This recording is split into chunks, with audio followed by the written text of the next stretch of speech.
Bonjour à tous. Que le Seigneur vous bénisse. Bonjour sur Zoom aussi. Nous sommes heureux d'être ensemble ce matin. Wow. Dans la présence de notre Seigneur, notre Roi. Et c'est avec joie que je vais partager la parole de Dieu avec vous. Et j'ai à cœur quelque chose ce matin. Est-ce que vous savez ce que c'est, ceci? C'est petit, hein? C'est un galet. Hein? Un galet, ma sœur. C'est une pierre. Et j'ai à cœur de voir avec vous comment se forme un galet, en fait. Parce qu'il y a un processus intéressant.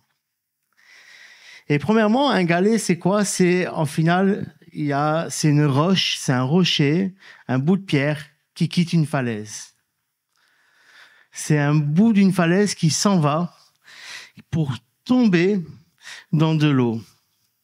Et lorsqu'on regarde la parole de Dieu, lorsqu'on regarde que ce soit de la Genèse à l'Apocalypse, le message de Dieu, c'est quoi? C'est « je veux avoir une relation avec toi ». C'est « je t'aime et je veux que nous ayons une relation ensemble ». Dieu, le Père, avec l'humanité. Lorsque je vois à l'époque de Noé, Dieu a dit la population, le monde était sous la corruption, le monde était méchant et mauvais, et Dieu a trouvé Noé et il a dit tu vas construire une arche, tu vas te mettre à part, toi et ta famille, parce que je veux vous sauver. Un peu plus tard, Dieu a pris Abraham et lui a dit je vais faire de toi une grande nation, je vais te mettre à part, quitte ton foyer, quitte tes terres, quitte pour aller vers le lieu auquel je te dis. Un peu plus tard encore, le peuple issu de cette nation était esclave en Égypte. Et Dieu a dit à travers Moïse, quitte le Pharaon, quitte l'Égypte pour aller vers la terre que je t'ai promis. Et encore, il y a toujours cette idée de quitter. Il y a toujours cette idée de sortir, d'être à part. Il y a toujours cette idée que nous étions dans le monde. Et voici que Dieu nous a arrachés du monde par son sacrifice. Nous avons fait le choix parce que je vois que des chrétiens ce matin. Et nous avons fait tous le choix de sortir du monde, tous le choix de venir à Dieu Tout-Puissant. Nous avons été comme cette roche qui a quitté la falaise. La première étape pour former un galet, il y a une séparation. C'est l'étape de la conversion. C'est l'étape de la conversion. Je quitte le milieu auquel je suis pour aller vers un milieu nouveau. Gloire à Dieu pour cela. Gloire à Dieu. La deuxième étape que je voudrais voir avec vous, c'est l'érosion. L'érosion aide à former un galet. Donc voici que notre roche, ce rocher a quitté cette falaise. Il est dans l'eau et maintenant le torrent et les vagues commencent à faire leur travail. Commence à frapper la roche, commence à enlever des morceaux de ce rocher. Il commence à le travailler. Vous voyez, ça me rappelle aussi la vision qu'avait Ézéchiel. Ézéchiel est emmené dans une vision, il est emmené dans un endroit et voici qu'il y a le temple de Dieu et que de ce temple de Dieu, il coule un torrent. Il avance, il a l'eau aux chevilles. Un peu plus loin, il a l'eau aux genoux. Un peu plus loin encore, il a l'eau à la ceinture, au rein. Et voici qu'un peu plus loin, il n'a plus du tout pied. Il ne maîtrise plus rien. Il est dans le torrent. Il est dans les vagues. Il n'a plus aucun contrôle de quoi que ce soit. Voilà dans la manière aussi dans laquelle se forme un galet. C'est ne plus avoir le contrôle. Si le galet est au bord, c'est dommage. Si la pierre est au bord, c'est dommage parce qu'elle va avoir un contact avec de l'eau, mais elle ne pourra jamais devenir le galet dans lequel elle doit devenir. Et nous, c'est pareil dans notre vie. Si nous laissons, vous savez, cette image de l'eau aussi, c'est l'image aussi de l'esprit, du Saint-Esprit. Si nous laissons, nous mettons que 20% de notre vie dans Dieu, 20% de notre vie dans le Saint-Esprit, oui, il va y avoir des choses. Oui, il va y avoir une petite transformation. Mais nous ne pourrons pas être ce que Dieu attend. Nous ne pourrons pas être complètement changés, car nous voulons encore avoir une part de contrôle. Tandis que si je vais plus loin, si je me laisse, si je renonce à mon droit, à mon droit de décider, à mon droit de contrôler les choses. Et si je laisse l'Esprit de Dieu faire le travail, alors il va y avoir de grandes transformations. Mais c'est difficile. C'est un renoncement à soi. C'est un renoncement à sa propre vie. Vous savez, le torrent d'eau, les vagues, ça représente aussi, moi j'ai appelé ça les premières expériences. Lorsqu'on arrive avec Dieu, il y a des premières expériences. Je sais pas pour vous, mais je me rappelle, lorsque je me suis converti, j'ai vécu des choses extraordinaire avec le Seigneur au début.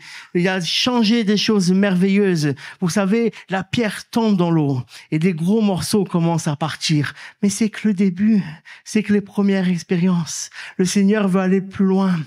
Oui, à travers peut-être les vagues. À travers le torrent, il y a aussi peut-être des épreuves, des difficultés. Mais ce qui est important, c'est de savoir une chose. Dans quel torrent sommes-nous? Nous sommes dans le torrent du Seigneur. Nous sommes dans la main du Seigneur. Alors oui, il y a des combats, oui, il y a des difficultés, oui, il y a des épreuves, mais mieux vaut être dans l'épreuve, dans le torrent de Dieu, que être à côté. Juste à côté, tu imagines, tu touches un peu le torrent, mais tu n'y es pas totalement. C'est du gâchis. C'est du gâchis total, cela. Oh, c'est le lâcher prise. Vous savez, les premières expériences, c'est aussi le premier amour. Je ne sais pas si vous vous souvenez, lorsque nous nous sommes convertis, le cœur était chaud. Le cœur était brûlant pour Dieu. Plein de zèle, plein d'amour. On était prêt à faire des choses exceptionnelles. Wow! Et après, le temps a passé. Et si on n'a pas veillé, on a perdu ce premier amour. Les choses dans lesquelles nous rêvons de faire, elles sont à notre portée et on fait « Seigneur, pas aujourd'hui. Seigneur, pas maintenant. » Vous savez, je me souviens, je dis cela quelquefois, lorsque je me suis converti à l'église, c'était exceptionnel, hein. Je me suis converti un 13 août 2010. Le septembre, c'était la campagne de jeûne et prière. Le pasteur, cette année-là, il avait décidé 2 ou 3 mois de jeûne et prière. C'était à l'époque je me souviens, on avait étudié Néhémie, Esdras. Et l'église était ouverte tous les jours. J'avais qu'une hâte. Vous savez, j'étais au travail. Je travaillais pas très loin j'avais qu'une hâte, c'était sortir, aller tous les soirs à l'église. Oh, des fois, je vous confesse, des fois, on va dire, on va faire une semaine de jeûne et prière. On va faire des soirées. Et on n'a plus la même entrainte. On n'a plus le même désir. On n'a plus la même soif. Mais revenons au premier amour. Revenons au premier amour. C'est merveilleux. La parole de Dieu dit quoi? Mieux vaut 1 heure dans tes parvis que 1000 heures ailleurs. Mieux vaut un jour dans tes parvis que 1000 jours ailleurs. Mieux vaut un moment avec Dieu que tous les bons moments, entre guillemets, qu'on peut avoir dans le monde. C'est là qu'est le secret. C'est là où nous sommes bien. Donc, c'est la deuxième étape, les premières expériences. La troisième étape pour faire un galet, c'est le temps. Il faut du temps. La pierre ne va pas tomber, ne va pas avoir quelques coups de vague et après elle va ressortir, vous avez vu, toute lisse, toute belle, toute agréable. Ça prend du temps. Et le temps, vous savez pourquoi la pierre, en moyenne, elle perd 30% de sa masse pour devenir un galet. Ça veut dire, si j'avais une pierre qui pesait 1 kilo, pour qu'elle devienne un galet, elle va perdre 300 grammes. Voilà, c'est facile. Hein. Ou si elle faisait 100 grammes, elle va perdre 30 grammes. En moyenne, c'est 30%. Et vous savez, le temps, c'est aussi le moyen d'enlever le superflu de nos vies. Là, c'est le moment où tu commences à prendre forme. La pierre, elle commence déjà à devenir un peu ce qu'elle va être, à avoir un peu la forme du galet. Mais il y a encore des choses qu'il faut enlever. Tout ce qui est le superflu, toutes ces choses-là que Dieu va vouloir enlever de notre vie. Le temps, c'est quelque chose, soyons honnêtes, des fois de très inconfortable, surtout quand c'est lent. Mais c'est lent pour nous. C'est lent pour nous sur le moment, mais c'est dans le temps de Dieu qu'on doit être. Et là, c'est important. Parce que dans le temps de Dieu, les choses sont merveilleuses. Vous savez, prenons l'exemple de Joseph. Joseph a reçu des paroles merveilleuses. Joseph a reçu des rêves de Dieu. Vous vous souvenez? des rêves où il gouvernait, des rêves où ses frères, même son père s'agenouillait devant lui, où il était un leader. Et pourtant, Joseph, waouh, il a été vendu comme esclave. Il est parti en prison. Il a galéré. Il me semble, si je dis pas de bêtises, il a eu 17 ans. Entre le moment ou 13 ans, je sais plus. 13 ou 17, quelqu'un connaît? Non? Je sais pas. Il avait 17 ans. Il avait 17 ans. Ok, donc c'est 13 ans, il me semble. C'est l'âge de 30 ans. Donc, il s'est passé 13 années. 13 années dans laquelle Joseph a été dans les difficultés. Oui, il a régné à un moment, oui. Mais ça a été difficile pour lui. Difficile. Et après, il est arrivé au projet que Dieu avait pour sa vie. Mais pas sans épreuve. Il n'a pas eu le rêve, le lendemain, ça s'est accompli. Non, parce que Dieu voulait affiner des choses dans la vie de Joseph aussi. Peut-être que si Joseph, dès le lendemain, était monté comme le leader de ses frères ou de son père, on ne sait pas. Peut-être aurait-il été orgueilleux, aurait-il été dur avec eux. Tandis que toutes les épreuves, tout le temps qu'il a passé a permis à changer son caractère, à enlever des choses. Et le Seigneur, c'est ça qu'il fait dans notre vie. Oui, frère, sœur, tu as reçu des rêves. J'ai reçu des rêves, des projets de Dieu. Et je ne suis pas encore, ou tu n'es pas encore dans ces projets de Dieu. Ça ne veut pas dire que Dieu n'a plus ses rêves et ses projets pour toi. Ça ne veut pas dire ça. Ça veut dire que tu es dans cette période du temps où Dieu veut encore transformer. Dieu veut changer les choses pour que, au moment où tu rentreras dans ce rêve et dans ce projet, tu seras comme ce galet. Tu seras parfait, bien comme il faut. Alléluia. Vous savez, si j'appelais ça, c'est le temps de la purification, la troisième étape. C'est le temps de la purification. C'est comme, vous savez, ce moment où je veux prendre de l'or et je trouve un morceau d'or. Mais il doit être purifié. Il doit passer au feu pour que toutes les impuretés commencent à sortir de l'or et pour avoir un or pur. Un or pur, 24 carats, une belle pépite, là. Parce que ça serait dommage d'avoir un beau morceau d'or et à côté, on voit tous les défauts, toutes les saletés. Non, la valeur, ça sera pas la même. Je pourrais pas la revendre au même prix. Et donc, c'est important pour nous, cette étape-là du temps. C'est le moment où Dieu va nous travailler, va travailler notre caractère, va travailler même dans notre passé, dans nos blessures. Et toujours en même temps, il y a les vagues, il y a le torrent qui est là. Et des fois, on se dit, c'est lent, c'est long. Mais c'est pas grave. Tu es dans le torrent de Dieu. Accepte. Accepte. Vous savez, ce qui serait dommage, c'est de sortir à ce moment-là du torrent. C'est d'être éjecté à ce moment-là du torrent parce que il y aurait eu déjà tellement de choses, mais je pourrais pas être utile. Comme on va le voir un peu plus tard, de l'utilité du galet. Je pourrais pas être utile. Et la quatrième et dernière étape que je voudrais voir avec vous concernant le galet. Comment se forme un galet? Et là, il a déjà pratiquement toute sa forme. Le temps a fait son travail. Les vagues ont fait leur travail. Le torrent a fait son travail.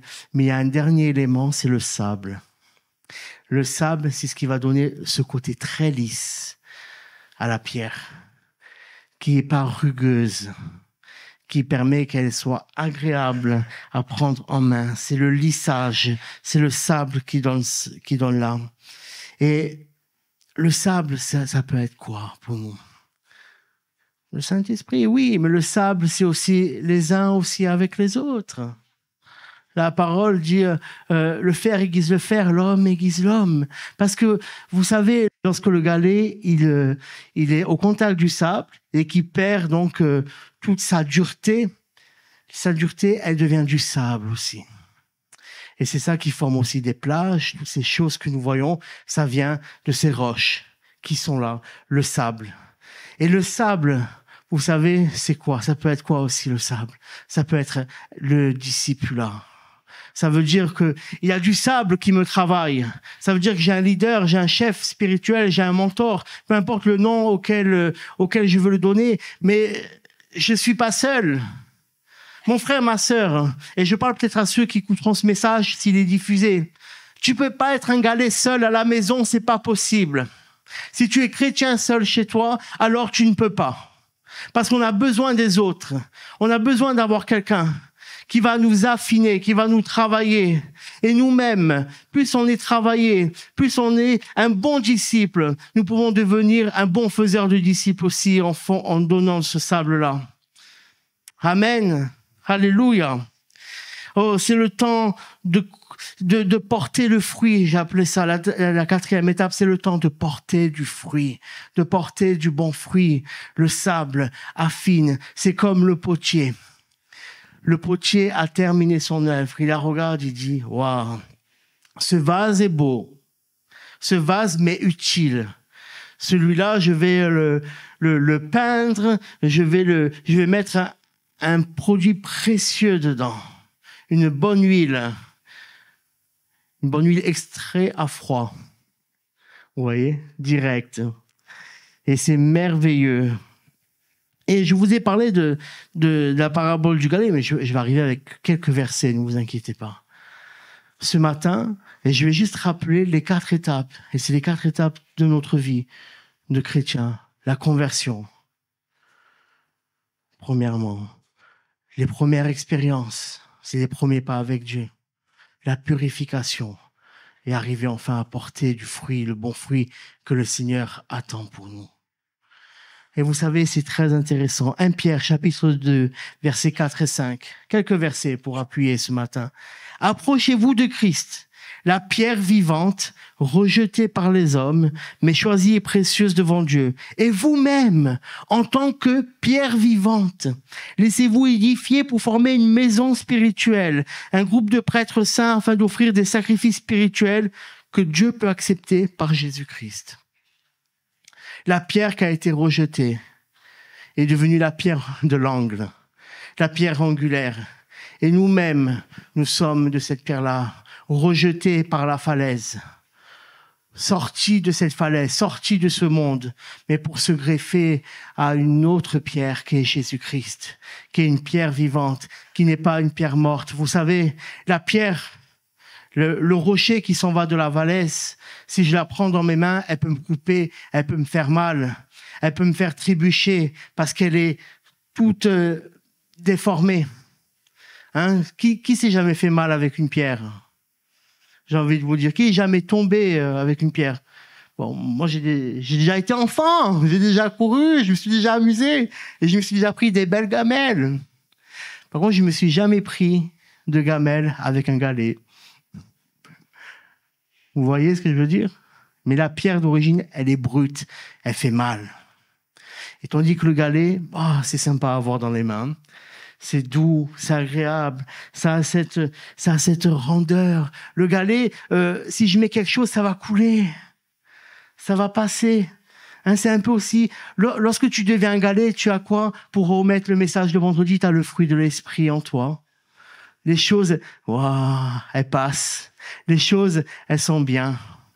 J'accepte ça. Aussi, je vais vous dire le passage qui m'a donné réflexion de la parole de Dieu pour vous parler de galet ce matin. C'est dans 1 Samuel, on peut afficher. Chapitre 17, il y a 3 versets, le verset 40 et le verset 49 et 50. Il prit en main son bâton, c'est David, puis il choisit dans le torrent 5 pierres lisses et les mit dans sa gibecière de berger dans sa poche. Enfin sa fronde à la main, il avança contre le Philistin. Il porta à la main sa gibecière, il y prit une pierre et la lança avec sa fronde. Il frappa le Philistin au front et la pierre s'y enfonça. Le Philistin tomba le visage contre terre. Ainsi avec une fronde et une pierre, David fut plus fort que le Philistin. Il le frappa et le mit à mort sans avoir d'épée à la main. Mon frère, ma sœur, soyons ce galet.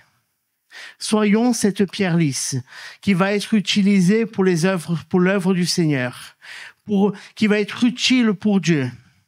Oh, David n'a pas pris n'importe quelle pierre, une pierre lisse dans le torrent.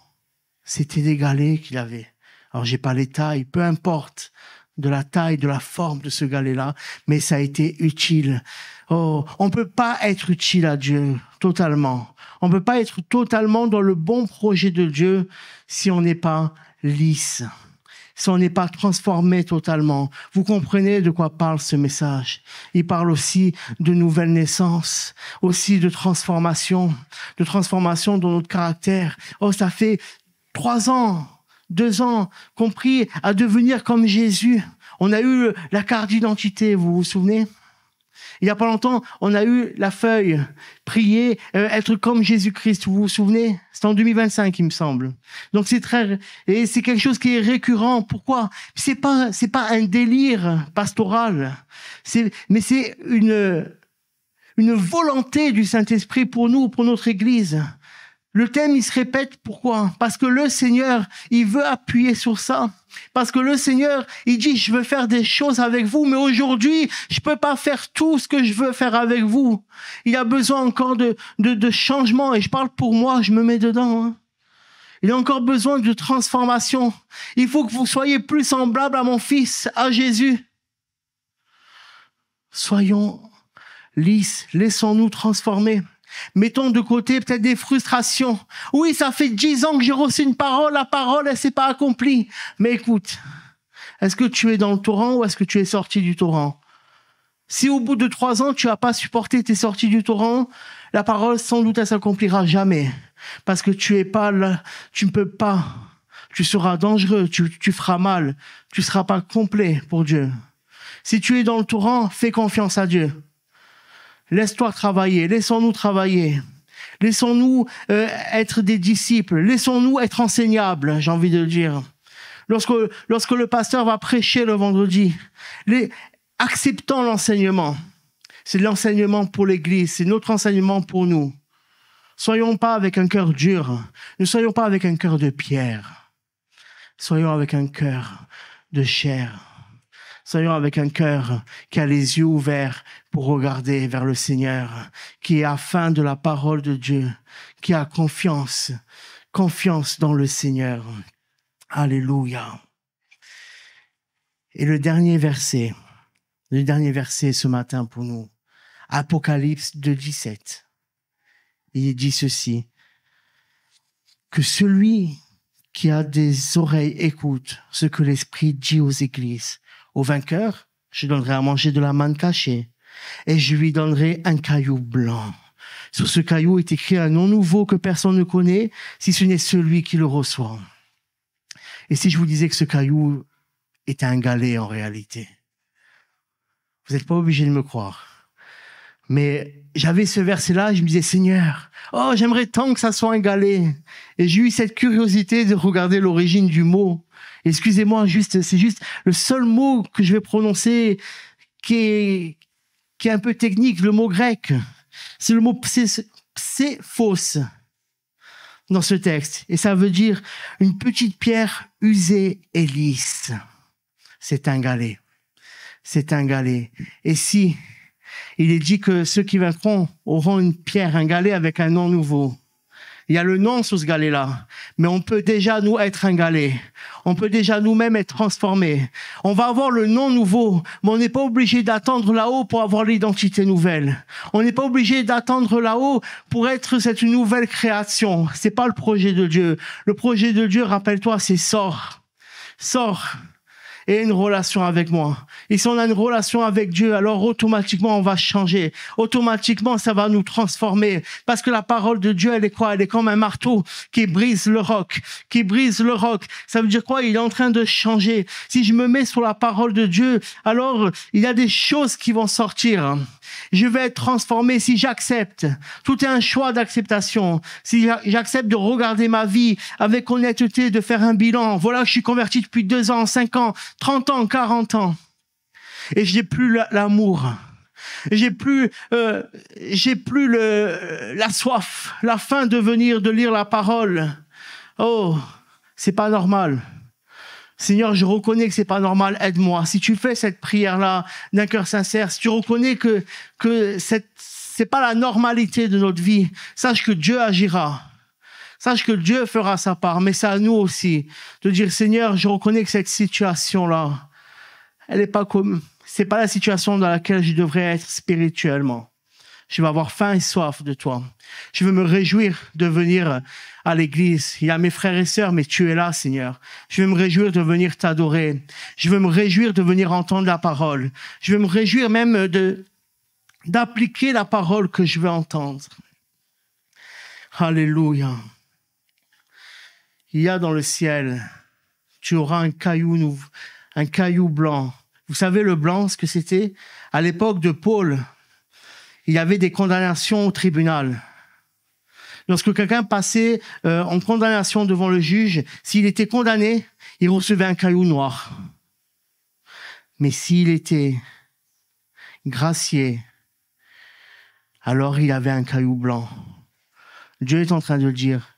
Il y a un caillou blanc. C'est un caillou de grâce.